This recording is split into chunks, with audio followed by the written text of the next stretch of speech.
नमस्कार दोस्तों, आप सब कैसे हैं? एक बार फिर से स्वागत है एक नई प्रेरणादायक कहानी में। आज की ये कहानी बहुत ही रोमांचक और प्रेरक है। इसमें आपको बहुत मजा आने वाला है, इसलिए इसे अंत तक जरूर पढ़िए। मैंने अपने कमरे से वो विशेष कैप्सूल निकाला जो कभी कभार अभिषेक लेता था और मैं किचन में पहुंच गई। मैंने हल्दी और बादाम वाला दूध गर्म किया और उसमें एक कैप्सूल मिला दिया ताकि अभिषेक को कुछ अतिरिक्त ऊर्जा मिल सके। ये सब करते करते रात के 10 बज चुके थे। फिर मैंने जल्दी से दूध का गिलास उठाया और अभिषेक के कमरे की ओर चल पड़ी। अभिषेक बड़े ध्यान से मेरा इंतजार कर रहे थे। जैसे ही मैं अंदर दाखिल हुई, अभिषेक खड़े हो गए और मुझे देखने लगे। जब वो कुछ नहीं बोले, तो मैंने ही पूछ लिया, क्या देख रहे हो? बताओ, मैं कैसी लग रही हूँ? अभिषेक ने संकोच में कहा, मौसी, मन तो कर रहा है कि आपको अभी खा जाऊं। मैंने हंसते हुए उसे दूध का गिलास थमाते हुए कहा, मुझे खाने की कोई जरूरत नहीं है, बस तुम ये दूध पी लो। अभिषेक ने तुरंत गिलास लेकर एक ही सांस में दूध पी लिया। दूध पीते ही, अरे दोस्तों, चलिए मैं आपको शुरू से कहानी सुनाती हूँ। मेरा नाम दीपिका है और मैं 28 साल की हूँ, लेकिन मेरा दिल हमेशा जवान रहता है।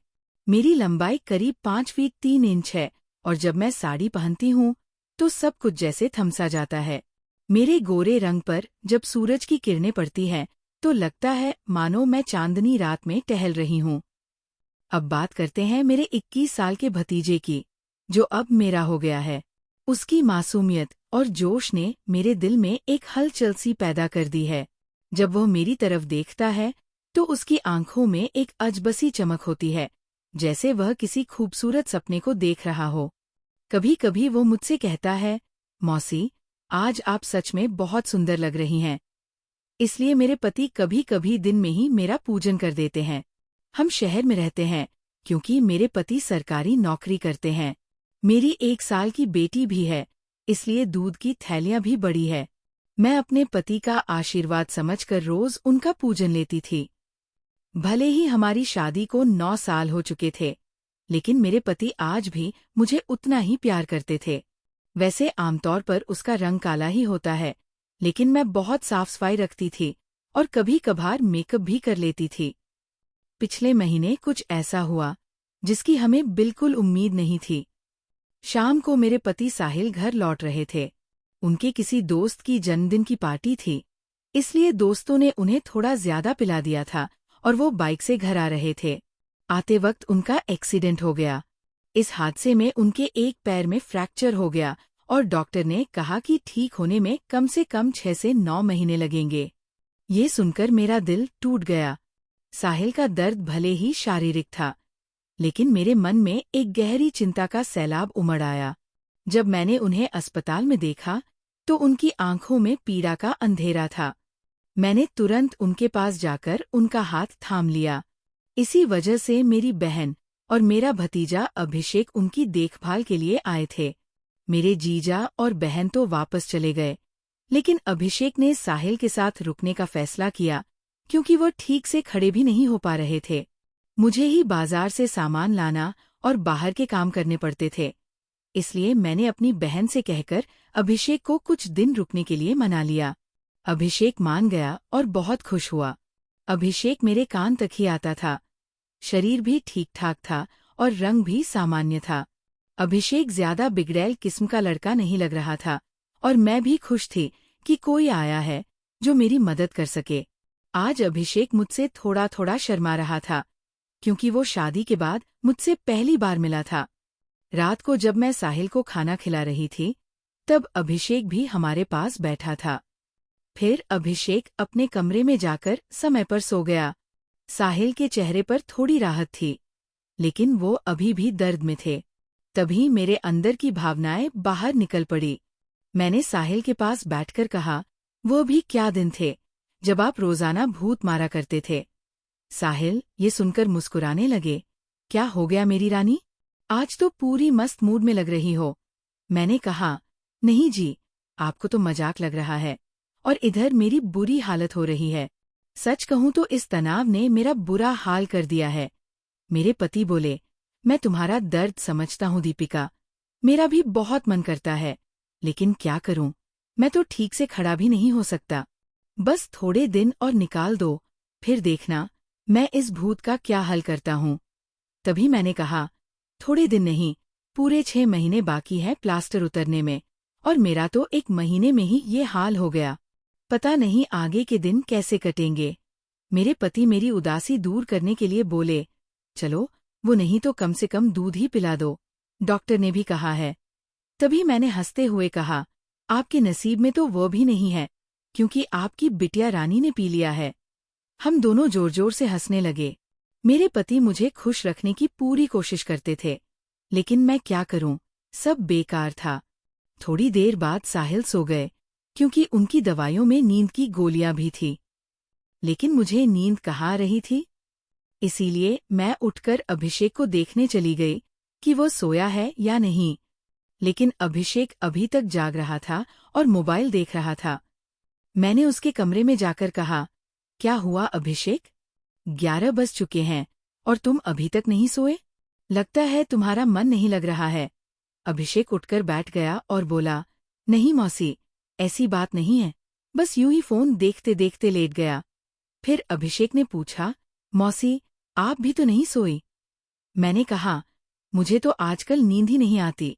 अभिषेक ने पूछा, क्यों, क्या बात है? मैंने हंसते हुए कहा, नहीं नहीं, वो मैं तुम्हें नहीं बता सकती।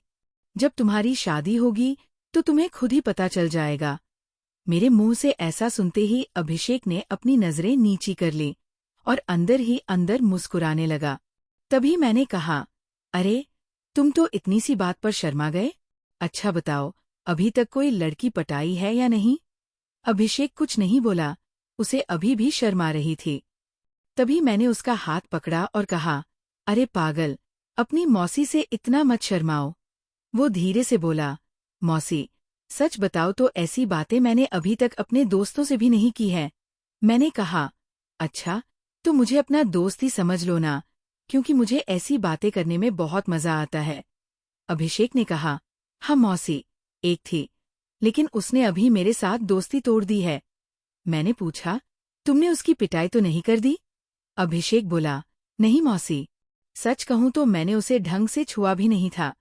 मैंने मुंह बनाते हुए कहा, तुम तो बड़े भोले हो अभिषेक। चलो कोई बात नहीं, अब तुम मेरे पास आ गए हो तो मैं तुम्हें सब सिखा दूंगी। मैं बातें करते करते अभिषेक के कमरे में ही सो गई। सुबह जब मेरी आंखें खुलीं तो अभिषेक बेड पर बैठा मुझे ही देख रहा था। मेरे उठते ही अभिषेक ने मुझे गुड मॉर्निंग बोला। जब मैंने पूछा, क्या देख रहे हो, तो वो बोला, मौसी, आप सच में बहुत खूबसूरत हो। मैंने मुस्कुराते हुए कहा, अच्छा, तो अब तुम सुबह सुबह खूबसूरती का नजारा ले रहे हो, और रात को तो बड़े शर्मा रहे थे। अभिषेक मुस्कुराकर बोला, मौसी, आप बुरा न मानो तो एक बात पूछ सकता हूँ। मैंने कहा, अरे पागल, मैं क्यों बुरा मानूंगी? पूछो, क्या पूछना है? अभिषेक मुझसे कहने लगा, मौसी, सच सच बताना, आप जो 2.5 किलो के वजन अपने साथ लेकर घूमती हो, आपको भारी नहीं लगता क्या? उसकी ये बात सुनकर मेरी हंसी छूट गई। इसके बाद अभिषेक मुझसे काफी खुल गया था और अब वह मुझसे ज्यादा शर्म नहीं करता था। इससे मैं भी बहुत खुश थी, क्योंकि अब मेरा भी समय अच्छे से कटने लगा था। अभिषेक को आए हुए 11 से 13 दिन बीत चुके थे और वह मुझसे काफी घुल मिल गया था। वो बाहर के सारे काम कर देता, बाजार से सामान ले आता और अपने चाचा को भी घुमा देता। मेरी तो बहुत सेवा करने लगा था। शाम को मेरा सिर भी दबा देता और कभी कभी मेरे शरीर को भी आराम देता। लेकिन मेरी फरमाइश दिनोंदिन बढ़ रही थी और मेरे पति की हालत अब भी वैसी ही थी। अब सब कुछ मेरी बर्दाश्त के बाहर हो चुका था। मैंने सोचा कि अब तो अभिषेक ही है जो मेरी मदद कर सकता है। वैसे मेरे पड़ोस में भी 3 लड़के रहते थे जो पढ़ाई करते थे। वे भी मुझे देखते थे। जब भी मैं छत पर बाल सुखाने या कपड़े सुखाने जाती तो वे मुझे ही देखते।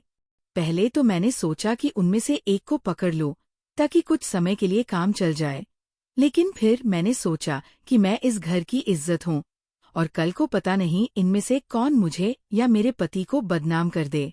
इसीलिए मैंने उन्हें भाव नहीं दिया। लेकिन अभिषेक तो घर का ही है, इसीलिए मैंने सोच लिया कि वही मेरी मदद करेगा। आज मैंने पक्का प्लान बना लिया कि आज अभिषेक से मदद ले ही लूंगी। उसके बाद मैं रसोई में खाना बनाने चली गई। जैसे ही अभिषेक नहाकर फ्रेश होने के बाद रसोई में आया, मैंने दूध निकालने का बहाना बना दिया। मैं रसोई घर में ही हाथ से दूध निकाल रही थी। मेरी बेटी अभी नानी के घर गई हुई थी। क्योंकि घर में उसे संभालने वाला कोई नहीं था, इसलिए अब बाकी का दूध निकालना पड़ता था। और घर में मेरे पति और अभिषेक के अलावा कोई नहीं था, तो मुझे डर भी नहीं था। जैसे ही अभिषेक अंदर आया, वो मुझे देखकर एकदम घबरा गया और कहने लगा, सॉरी मौसी, मुझे माफ कर दो, मैंने देखा नहीं, और बाहर जाने लगा। तभी मैंने उसे रोक लिया। अरे अभिषेक, क्या हुआ? कोई बात नहीं, अंदर आ जाओ। अभिषेक बोला, अरे मौसी, ऐसे मैं अंदर कैसे आऊं? मैंने कहा, ऐसे वैसे मत करो और जल्दी से आकर मेरी मदद करो। अभिषेक का मन भी कर रहा था, लेकिन मैं उसकी मौसी थी, इसीलिए वो थोड़ा असहज महसूस कर रहा था।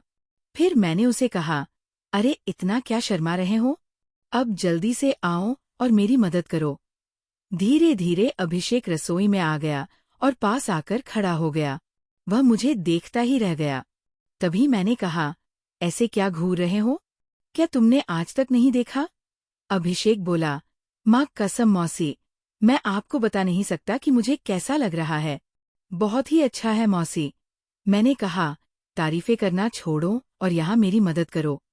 तभी अभिषेक बोला, मौसी, मुझे नहीं आता कैसे करना है। तो मैंने कहा, अरे बुद्धू, इसमें कुछ नहीं करना, ये लो पकड़ो और बस धीरे धीरे निकालो। थोड़ी देर बाद जब अभिषेक के हाथों से मदद तेज होने लगी, तो मैंने सोचा कि अब मेरा आगे झुककर सही से काम करने का समय है। मगर जैसे ही मैं झुकने लगी, तो देखा कि अभिषेक का काम तो पहले ही खत्म हो चुका है। उसे देखकर मेरा मन बहुत उदास हुआ, लेकिन फिर भी मेरी हंसी निकल ही पड़ी। मैंने नाराजगी से अभिषेक को मारते हुए कहा, ये क्या किया पागल? तुमने तो शुरू होने से पहले ही खत्म कर दिया। इसके बाद जैसे ही अभिषेक का नशा उतरा, उसने हड़बड़ा कर कहा, सॉरी मौसी, सॉरी, वो मैंने ऐसा काम पहले कभी नहीं किया, इसलिए मुझसे ऐसा हो गया। मैं अभी जाकर साफ करके आता हूँ। और उसने मेरी एक भी बात नहीं सुनी और तुरंत रसोई से चला गया। मैंने भी उसे ज्यादा रोकने की कोशिश नहीं की, क्योंकि मैं समझ चुकी थी कि ये उसके लिए इतना आसान नहीं होगा। इस चक्कर में आज खाना भी लेट हो गया था, इसलिए मैंने जल्दी से खाना तैयार किया और साहिल को कमरे में देने के लिए चली गई। साहिल भी बैठे बैठे खाने का इंतजार कर रहे थे। साहिल बिल्कुल सीधे साधे और सरल स्वभाव वाले आदमी हैं। वह मेरी बहुत चिंता करते हैं। जब मैं उनके लिए खाना लेकर गई, तो पूरी पसीने से भीगी हुई थी। मुझे देखकर वो बोले, इतनी जल्दबाजी क्यों करती हो दीपिका? धीरे धीरे काम कर लिया करो ना। देखो तुमने अपना क्या हाल बना लिया है। तब मैंने उन्हें छेड़ते हुए कहा, ये तो कुछ भी नहीं है। जब तुम काम करते हो, तो मेरा इससे भी बुरा हाल हो जाता है, और तब तो मैं तुम्हें रुकने के लिए भी कहती हूँ, लेकिन तुम तो नहीं कहकर काम की स्पीड को दुगना कर देते हो। मेरे मुंह से ऐसा सुनकर मेरे पति मुस्कुराने लगे। तुम भी ना दीपिका, कहाँ की बात कहाँ ले जाती हो। इसके बाद साहिल ने खाना खा लिया और मैंने उन्हें दवाई भी दे दी। दवाई लेने के बाद उन्हें नींद आ गई और वो आराम करने लगे। मैं भी काफी थक चुकी थी, इसलिए मैं नहा धोकर फ्रेश हो गई। इसके बाद मैं अभिषेक के कमरे में उसे देखने गई, तो वह भी सो चुका था। फिर मैं भी आकर आराम करने लगी। शाम को जब मैं अभिषेक को चाय देने गई, तो वो बैठा फोन चला रहा था। मुझे देखकर उसके चेहरे पर मुस्कान आ गई। मैं भी उसे देखकर हंसने लगी और मैंने उससे पूछ लिया, क्या बात है अभिषेक? आज तो तुम काफी ढीले ढाले से लग रहे हो। अभिषेक बोला, मौसी, वो मैंने पहली बार ऐसा अनुभव लिया था। प्लीज आप बुरा मत मानना, मैं सच बता रहा हूँ, बिल्कुल मैं काम नहीं कर पाया। तभी मैंने उसे रोकते हुए कहा, अरे बेवकूफ, मैं कब बुरा मानने लगी? वैसे सच बताओ तो मुझे भी अच्छा लग रहा था। इसके बाद मैंने अभिषेक को चाय पकड़ा दी और उसके साथ बैठकर पीने लगी। हम दोनों बातें करने लगे। आज अभिषेक के मुंह से मेरे लिए तो फूल ही झड़ रहे थे। वह बस मेरी तारीफें ही करता जा रहा था। मौसी, आप बहुत अच्छी हो। मैं तो सोच रहा हूँ कि सारी उम्र आपके ही घर रहूं। इन 13 दिनों में मुझे स्वर्ग जैसा महसूस होने लगा है, और ऊपर से आपकी खूबसूरती। मैंने मुस्कुराते हुए कहा, आज तो तुम्हारे मुंह से सिर्फ तारीफें ही निकल रही हैं। लगता है अभिषेक मेरा हाथ पकड़कर बोला, आप सही कह रही हैं मौसी। अब आपको भी मेरे काम में मेरी मदद करनी होगी। अब तो आपको मेरी बात माननी ही होगी। प्लीज मौसी, मेरा मत करना। बस एक बार के लिए मेरी काम वाली बन जाओ। इसके बाद आप जो भी कहेंगी, मैं करूंगा। जब अभिषेक ये सब कह रहा था, तो उसका चेहरा लाल टमाटर जैसा हो गया था और मेरी मुस्कुराहट फूट पड़ी थी। मैंने उसके सिर पर हाथ फेरते हुए कहा, अरे पगले, इतना सीरियस क्यों हो रहे हो? बताओ, मैंने तुम्हें कभी किसी चीज के लिए मना किया है? वैसे भी अब तुम्हारे चाचा तो वैसे भी मेरे काम में मेरी मदद नहीं कर पाते हैं, और तुम इतना शर्माओ मत। अगर इतना शर्माओगे तो कैसे चलेगा? अब से तुम मुझे अपनी मौसी नहीं, बल्कि काम वाली ही समझना। अभिषेक बोला, मौसी, एक बात और है, मेरा तो काम करते ही निकल जाता है। मैं बहुत कम समय तक कर पाता हूँ। मैंने उसे कहा, इसकी चिंता मत करो, इसका इंतजाम मैं कर दूंगी। तुम बस काम के लिए तैयार रहना। मेरे इतना कहते ही अभिषेक खुश हो गया और उसने थैंक्स मौसी की रट लगा दी। कहने लगा, मौसी, आप बहुत अच्छी हैं। इसके बाद मैं चली गई, क्योंकि शाम हो रही थी और मुझे साहिल को नहलाना भी था। जब साहिल जी नहा लिए, तो अभिषेक उन्हें बाहर टहला ले गया। इसके बाद मैंने जल्दी जल्दी सारा काम किया और उनके आने तक खाना भी तैयार कर दिया। आते ही अभिषेक ने हाथ पैर धोए और खाना खाने के लिए बैठ गए। इतने में 9 बज चुके थे और साहिल की दवाइयों का समय हो रहा था। इसीलिए मैं उन्हें कमरे में ले गई और दवाइयाँ दे दी। साहिल की मेडिसिन में नींद की गोलियां भी थीं, ताकि उन्हें ज्यादा दर्द न हो और आसानी से नींद आ जाए। साहिल दवाइयाँ लेकर जल्दी ही सो गए। मैं उनका सिर दबा रही थी। जैसे ही मुझे पता चला कि साहिल सो चुके हैं, मैं नहाने चली गई। नहाकर मैंने रेड कलर की साड़ी पहनी, बालों का जूड़ा बना लिया और महक के लिए परफ्यूम भी लगा लिया। वैसे तो मैं मेकअप कभी कभार ही करती हूँ, लेकिन आज थोड़ा थोड़ा कर ही लिया, ताकि चेहरा ब्लश करे। पूरी तरह से तैयार होने के बाद मैंने अपनी अलमारी से ताकत वाली गोली निकाली, जो कभी कभार साहिल लेते थे, और रसोई में चली गई। मैंने हल्दी बादाम वाला दूध तैयार किया और उसमें एक गोली डाल दी, ताकि अभिषेक को थोड़ी ताकत मिल सके। ऐसा करते करते रात के 11 बज चुके थे। फिर मैंने जल्दी से दूध का गिलास लिया और अभिषेक के कमरे में चली गई। अभिषेक बड़े ध्यान से मेरा इंतजार कर रहा था। जैसे ही मैं अंदर आई, वो खड़ा हो गया और मुझे देखने लगा। जब वो कुछ नहीं बोला, तो मैंने ही पूछ लिया, ऐसे क्या देख रहे हो? बताओ, मैं कैसी लग रही हूँ? अभिषेक ने संकोच में कहा, मौसी, मन तो ऐसा कर रहा है कि आपको अभी खा जाऊं। मैंने हंसते हुए उसे दूध का गिलास पकड़ा दिया और कहा, मुझे खाने की जरूरत नहीं है, बस तुम इसे पी लो। अभिषेक ने जल्दी से गिलास पकड़ा और एक सांस में दूध पी गया। दूध पीते ही मैंने कहा, चलो, अब जल्दी से पूजा शुरू करते हैं। अभिषेक ने जवाब दिया, मौसी, पूजा तो शुरू कर दूंगा, लेकिन आप दिए में तेल डालोगी या फिर सीधे ही पूजा करवाओगी? मैंने मुस्कुराते हुए कहा, तुम मेरी चिंता मत करो, मैं पहले से ही तेल डालकर आई हूँ। इसके बाद जो हुआ, वह बताते हुए मुझे भी शर्म आ रही है। मैं अभिषेक को अब तक बच्चा ही समझ रही थी, लेकिन उसने पूजा में मेरे पति को भी पीछे छोड़ दिया। अभिषेक ने सबसे पहले काजू कतली का स्वाद चखा। मेरे पति ने आज तक काजू कतली नहीं खाई, वो तो सीधे ही पूजा शुरू कर देते थे। जब मैंने अभिषेक से कहा, अब बस भी करो, और कितना खाओगे? तो उसने जवाब दिया, नहीं मौसी, आपको नहीं पता, ये कितनी मीठी है, इसी के लिए हम पागल रहते हैं। ये अभिषेक की पहली पूजा थी, इसीलिए वो आधे घंटे से ज्यादा नहीं कर पाया। मैं तो ज्यादा नहीं थकी, लेकिन अभिषेक पसीने पसीने हो चुका था। मुझे भी 2 महीने बाद पूजन का काम मिल रहा था, तो मैं भी बहुत खुश थी। इसके बाद अभिषेक थक चुका था और आराम करने लगा। मैं भी वहीं पर थी जब मैंने उससे पूछा, कैसा लगा पहली बार पूजा करके?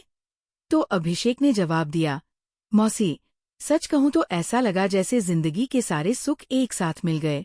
या कहूँ तो आप दुनिया की सबसे अच्छी मौसी हो। फिर हम बातें करते करते सो गए। सुबह जब मैं उठी तो बिल्कुल फ्रेश महसूस कर रही थी। मैंने उठकर चाय नाश्ता बना लिया और साहिल को दे आई। इसके बाद मैं अभिषेक को भी चाय देने के लिए उसके कमरे में गई। वह भी उठ चुका था। चाय लेकर उसने मुझसे पूछा, मौसी, मुझे डर लग रहा है, कहीं हमने कुछ गलत पूजा तो नहीं कर ली?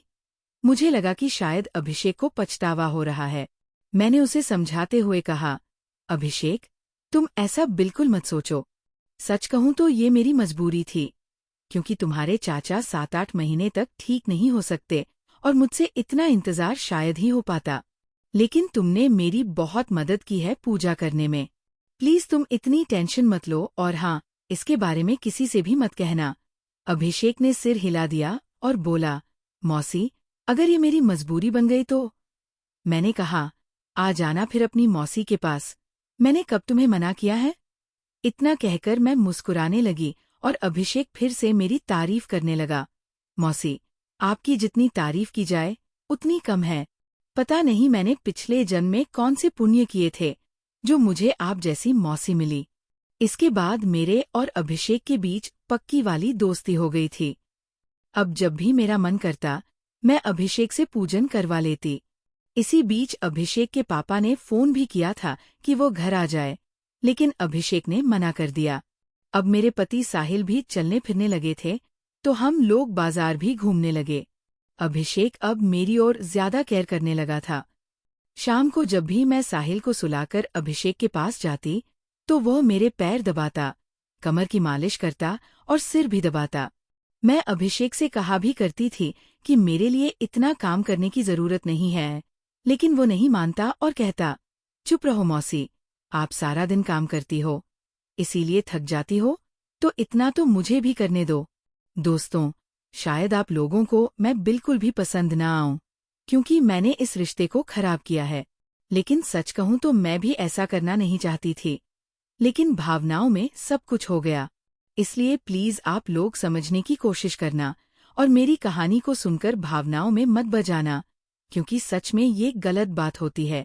तो मेरे खातिर कमेंट में एक प्रॉमिस जरूर करके जाइए कि आप लोग अपने जीवन में ऐसा कभी नहीं करेंगे। ये कहानी हमें कई महत्वपूर्ण सबक देती है जो हमारे जीवन में काम आ सकते हैं। आइए हम इन शिक्षाओं को विस्तार से समझते हैं। कहानी में दीपिका अपने पति साहिल की देखभाल करती है जब वो दुर्घटना में घायल होते हैं। ये दिखाता है कि जिम्मेदारी का मतलब केवल व्यक्तिगत लाभ के लिए जीना नहीं है, बल्कि अपने प्रियजनों की देखभाल करना भी शामिल है। जीवन में जब हम किसी रिश्ते में होते हैं तो हमें अपने साथी के प्रति समर्पित रहना चाहिए, तो वो अधिक मजबूत और स्थायी होता है। हमें अपने रिश्तों में ईमानदार रहना चाहिए और एक दूसरे पर विश्वास करना चाहिए। तो दोस्तों, आपको ये कहानी कैसी लगी? कमेंट में हमें जरूर बताएं और अगर चैनल पर पहली बार आए हो तो चैनल को सब्सक्राइब करना ना भूलें। ऐसी मजेदार कहानियां सुनने के लिए तब तक के लिए हमें इजाजत दें। मिलेंगे जल्दी ही एक नई कहानी के साथ।